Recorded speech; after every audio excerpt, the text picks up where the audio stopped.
Editor in chief प्रख्यात TV channel Aaj Tak, editor in chief महान TV channel India TV, editor in chief महान TV channel Zee TV, editor in chief ND TV और भारत के सभी TV channels के सम्मानित और महान एडिटर्स, एमडी, प्रबंधक, कर्ता धर्ता, आज मैं आपसे कुछ खास बात करना चाहता हूँ और वो अगर आपको समय मिले हमारे जैसे साधारण व्यक्ति की बात सुनने का तो सुन लीजिएगा, ना मिले तो मैं लगातार सुनाता रहूँगा, एक न एक दिन अवश्य सुनेंगे। मैं बात करने जा रहा हूँ आपकी पिछले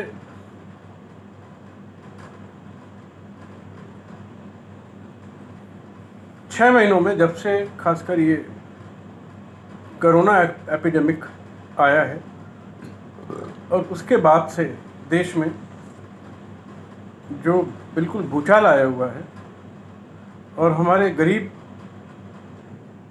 भाई, जो सरकारी आंकड़ा है कि 65 लाख कोरोना के केस हैं और कुछ लाख उसमें से मरे हैं, लेकिन आप ही के टीवी चैनल जी टीवी ने एक अध्ययन या एक सर्वे का हवाला देते हुए बताया है कि एक्चुअली आज की डेट में करीब 7.5 करोड़ कोरोना के केसेस हैं और उसी हिसाब से मृतकों की भी संख्या अवश्य होगी। और मुझे लगता है कि ये आंकड़ा ज़्यादा सही है और आने वाले समय में ये आंकड़ा कब करोड़ क्रॉस कर जाएगा मृतकों का, मरने वालों का, कोई नहीं कह सकता। कब 5 करोड़ क्रॉस कर जाएगा कोई नहीं कह सकता। जिस हिसाब से कोरोना फैल रहा है, कोई दवा आज तक आई नहीं है और परम आदरणीय मोदी जी के अथक प्रयासों के बाद भी इस पर रोक नहीं लगा पा रहे हैं। विशेषकर राज्यों का, और खुद एक राज्य का मैं हवाला देना चाहूँगा, वो है महाराष्ट्र, जहाँ पर सरकारी आंकड़े के हिसाब से 10 लाख से अधिक केस आ चुके हैं, लेकिन सर्वे के हिसाब से 1 करोड़ से अधिक केस हैं, जिसमें लाखों की मृत्यु अकाल हो चुकी है। और श्रीमान उद्धव ठाकरे जी छोटी छोटी बातों में अपनी मसल पावर दिखाने में विश्वास करते हैं और जो गरीबों के लिए सही मायने में संघर्ष करना चाहिए और मसल पावर या कोई भी पावर दिखानी चाहिए, उस पर विश्वास नहीं करते हैं। उनकी इस ओर कोई भी ध्यान नहीं है और उद्धव सरकार इस मामले में पूरी तरह से नाकाम है और उनको एक भी दिन अपने पद पर बने रहने का हक नहीं है। ये बात मैं कोई बीजेपी की तरफ से नहीं कह रहा हूँ, 137 करोड़ हिंदुस्तानियों के दिल की बात कह रहा हूँ और ख़ासकर महाराष्ट्र के जो 11 करोड़ लोग हैं उनके मन की बात कह रहा हूँ कि आप उद्धव जी अगर बहुत बड़े मर्द हैं तो कोरोना को रोकिए, भ्रष्टाचार को रोकिए, जनता जनार्दन के साथ हो रहे अत्याचार को रोकिए, अपने परम पूज्य, परम आदरणीय, महान क्रांतिकारी शिवसेना के संस्थापक श्रीमान बाला साहब ठाकरे साहब के सिद्धांतों और मूल्यों में से कुछ एक अगर आप 10% भी ले लोगे तो शायद आपका जीवन सफल हो जाएगा। चलिए, ये तो बात हो गई कोरोना की। पिछले 3 महीने से मैंने देखा कि इस देश के लगभग सभी टीवी चैनल्स ने, खासकर जो खास टीवी चैनल जिनके नाम मैंने शुरू में लिए, इन्होंने सुशांत सिंह राजपूत पर अपना 70% से अधिक समय दिया अब आप और सुशांत सिंह राजपूत को न्याय दिलाना, न्याय दिलाना, न्याय दिलाना। अरे भाई लोगों, करोड़ों करोड़ों ऐसे लोग हैं जो न्याय को तरस रहे हैं। आपने सिर्फ एक ही को चुना, चलिए चुन लिया, अच्छी बात है। मेरी भी सहानुभूति सुशांत सिंह राजपूत की अकारण तो नहीं कहूँगा, अकाल मृत्यु पर है। उनके घर वालों के साथ मेरी पूर्ण संवेदना है। पूरा सम्मान के साथ मैं एक बात कहना चाहता हूँ कि सुशांत सिंह राजपूत एक चरित्रहीन व्यक्ति था। पिछले 1.5 साल से रिया चक्रवर्ती के साथ वो शारीरिक संबंध बनाए हुए था बगैर शादी के। पिछले 6 महीने से कम जी टीवी ने दिखाया है फरवरी 2020 का वीडियो। तो ये मान के चलता हूँ 6 महीने से कम, हो सकता है अधिक समय से, वो जानबूझकर ड्रग लेने का आदी था। वो चरस लेता था, कोकीन लेता था, गांजा लेता था। ये किसी ने दवा में मिला के नहीं दिया श्रीमान जी। बबुआ नहीं थे सुशांत सिंह राजपूत। उनको आनंद आता था। ये टीवी का आपका जो वीडियो दिखा रहा है, ये इस बात की पुष्टि कर रहा है कि वो पूरा आनंद लेकर के ड्रग लेते थे और ड्रग के नशे में डूबे रहते थे और लड़कियों से शारीरिक संबंध बनाया करते थे।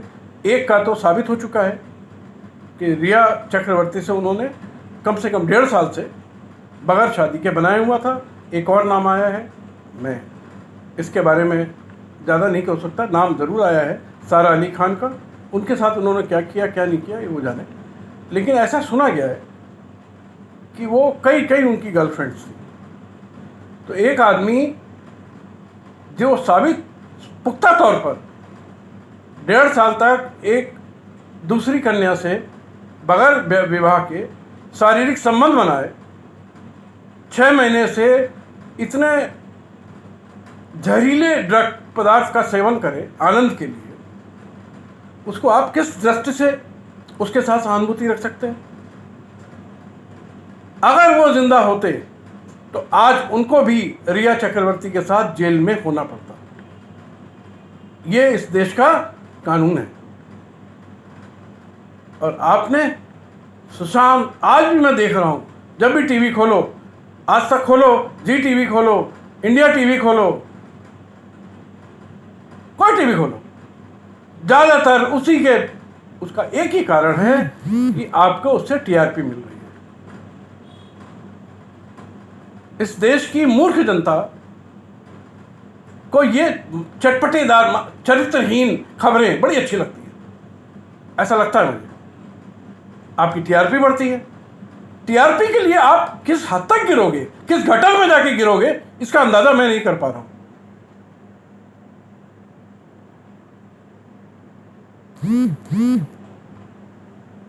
सिर्फ टीआरपी के लिए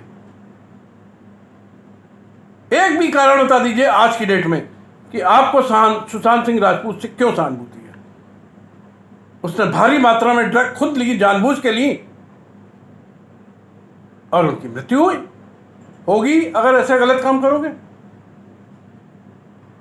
यह देश भगवान राम का है, माता सीता का है, भगवान कृष्ण का है, माता राधा का है, महादेव का है, स्वामी विवेकानंद का है, जहां पर चरित्र की पूजा होती है। श्रीमान जी, दुष्चरित्र लोगों का प्रचार प्रसार करना ये आप ही लोगों का काम है। शर्म आनी चाहिए आप लोगों को।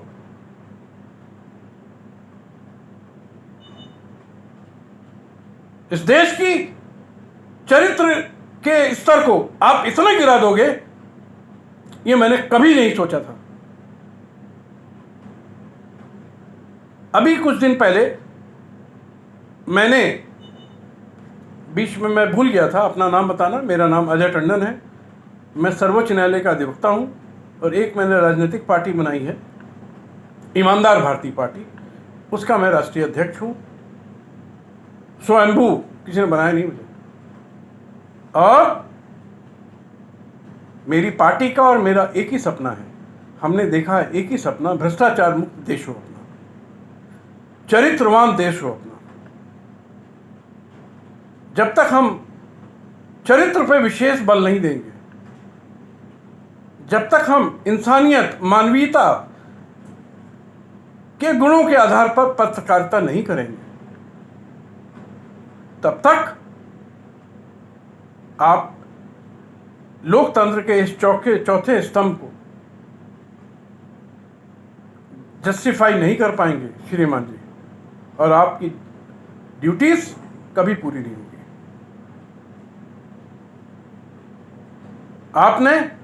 आपको मैंने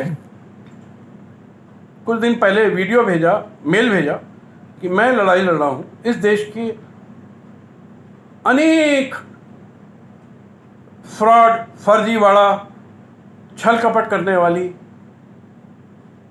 कंपनियों पर, जिन्होंने मेरे देश के 25 करोड़ से अधिक गरीब भाई बहनों को बहला फुसला कर, रातों रात रुपए की बढ़ोतरी का लालच देकर और पैसा ले लिया।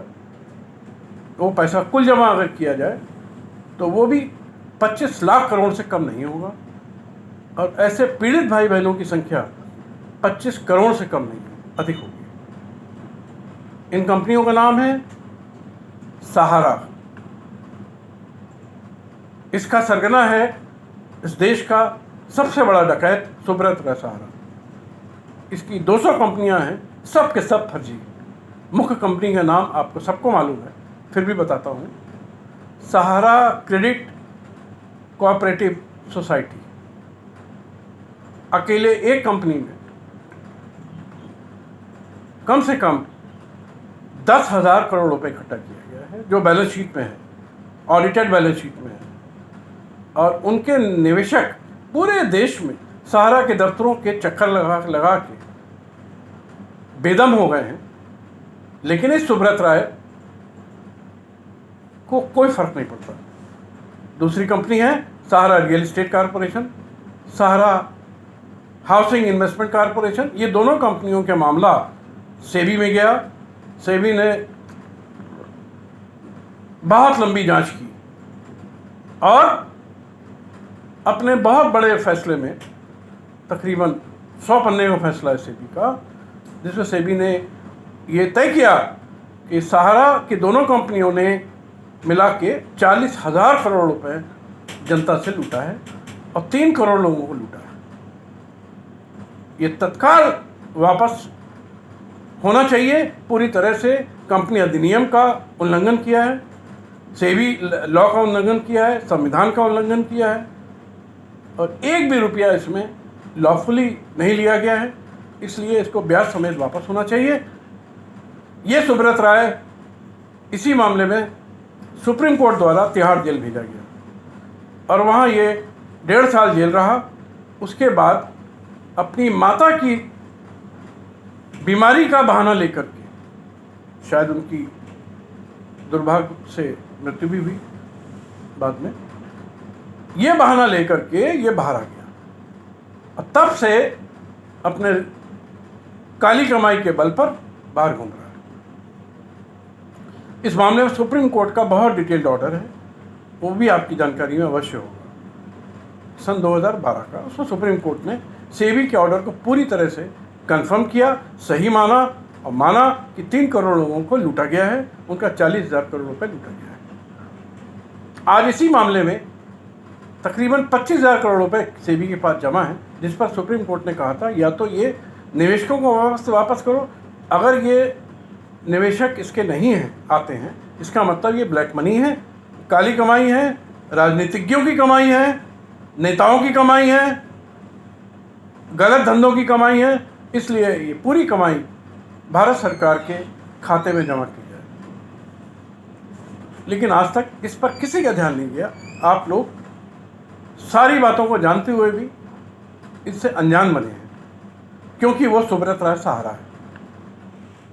हो सकता है आपको उससे बिजनेस मिलता हो या कोई भी कारण। इसी तरह एक और कंपनी एल्केमिस्ट, इसका सरगना एक बहुत बड़ा डकैत और राज्यसभा का 10 साल सांसद रहा, 4 साल सांसद रहा झारखंड मुक्ति मोर्चा से, जो जिसने रिश्वत दी रिश्वत दे करके बनाया गया, जिसकी कंप्लेंट हुई और सीबीआई में जांच स्टार्ट की। उसके बाद सीबीआई ने उसको ठंडे बस्ते में डाल दिया।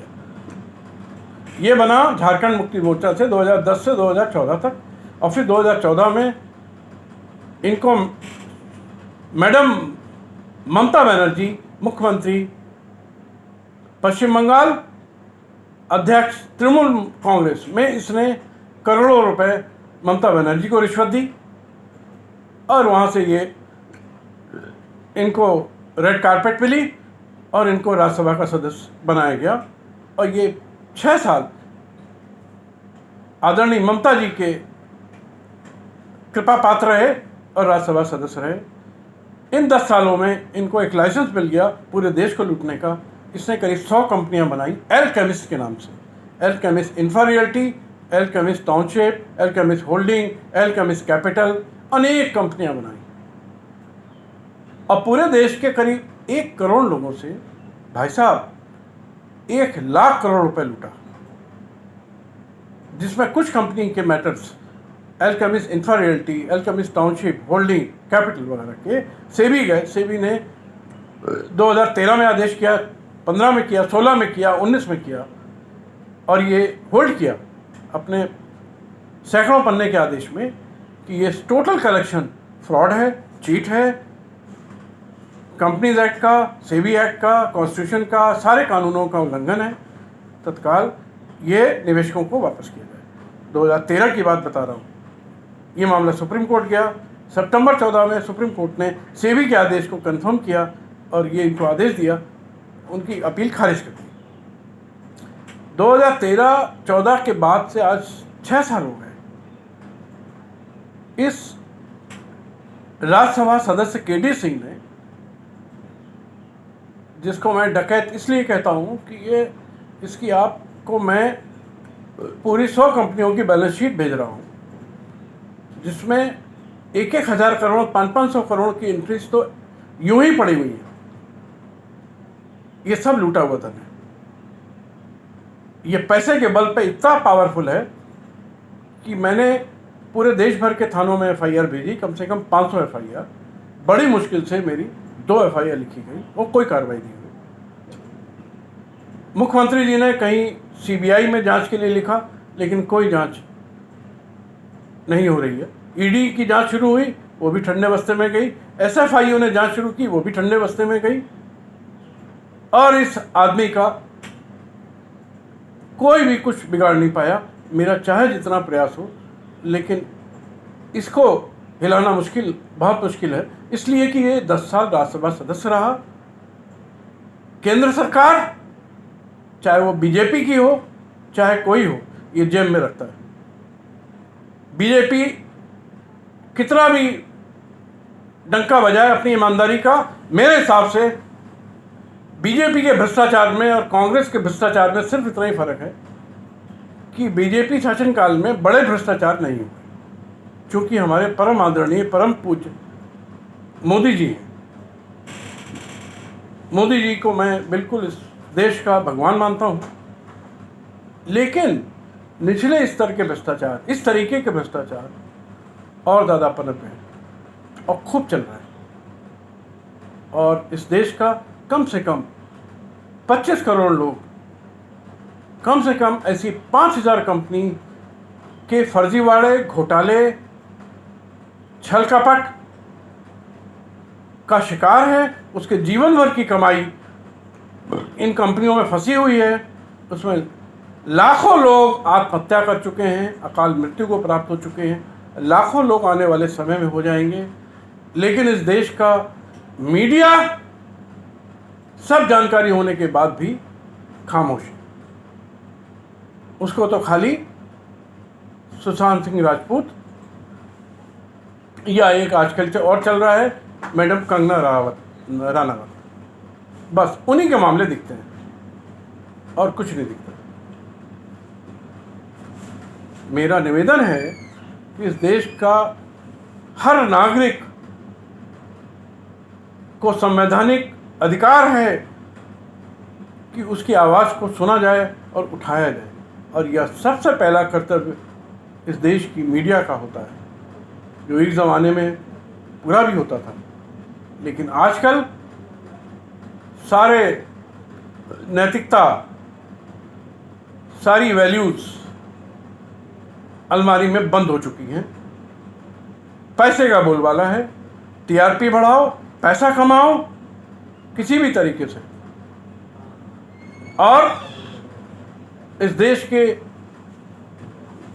करोड़ों करोड़ों लोगों को लुटने दो। इसलिए मेरा आप सबसे विनम्र निवेदन है, हाथ जोड़ के निवेदन है कि मैं